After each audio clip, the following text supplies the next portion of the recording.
La fête des pains sans levain devait durer 7 jours entiers, représentant une période parfaite, une période spirituelle parfaite. 7 est le nombre de la perfection spirituelle.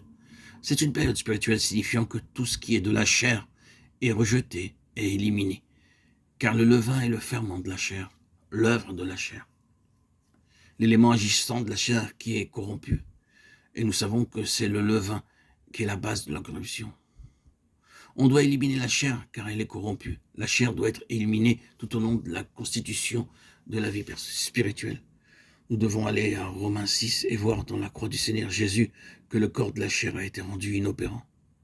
Là, nous reconnaissons que cette chair est éliminée par Dieu.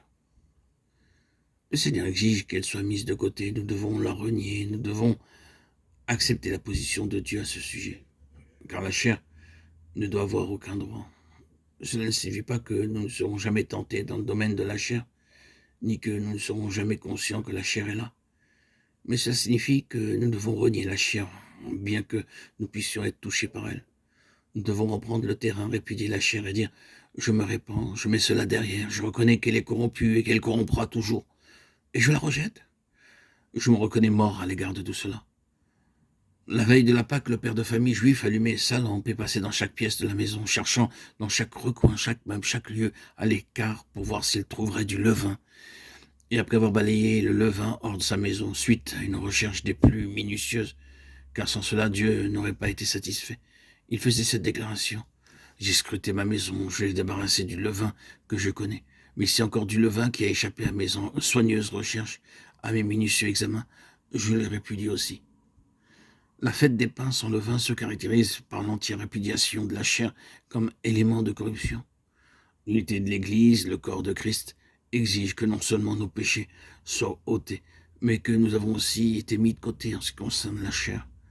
L'homme naturel corrompt les choses, les gâte et divise. Nous savons que c'est le ferment de la chair qui agit contre l'unité du corps, provoque des schismes, perturbe le fonctionnement spirituel positif du peuple du Seigneur dans l'unité spirituelle. C'est la chair qui fait tout cela. Ainsi, quand les croyants expérimentent leur unité de vie en Dieu, il est nécessaire qu'ils répudient la chair et se débarrassent du levain. Je dois immédiatement considérer toute légère montée de jalousie ou d'envie ou de ressentiment personnel ou d'échauffement du moi ou de provocation de ma part qui n'a pas pour base un principe, la droiture, mais qui est personnel.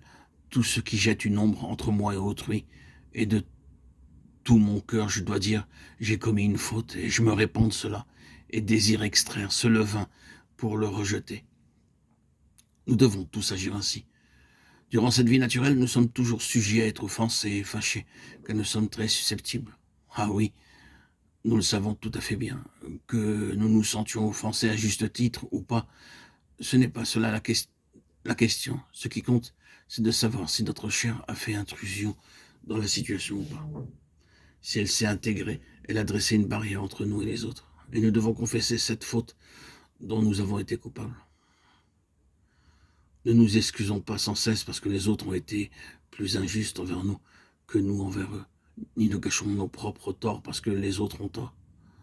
Nous devons simplement examiner et dire « Oh, je ne devais pas réagir comme je l'ai fait, je dois rechercher la grâce de rendre le bien pour le mal. » Nous ne faisons pas toujours cela.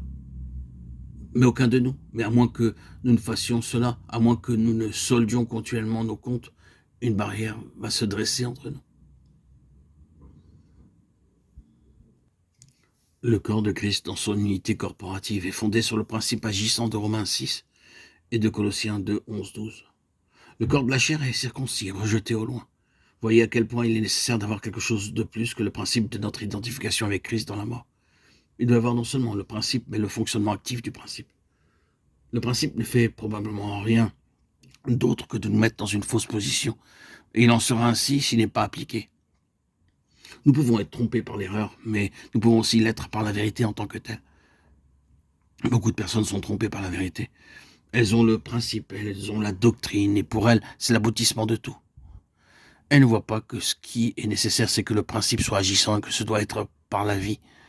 Voyez, que la vie corporative d'Israël était basée sur cette deuxième chose, le rejet de la chair.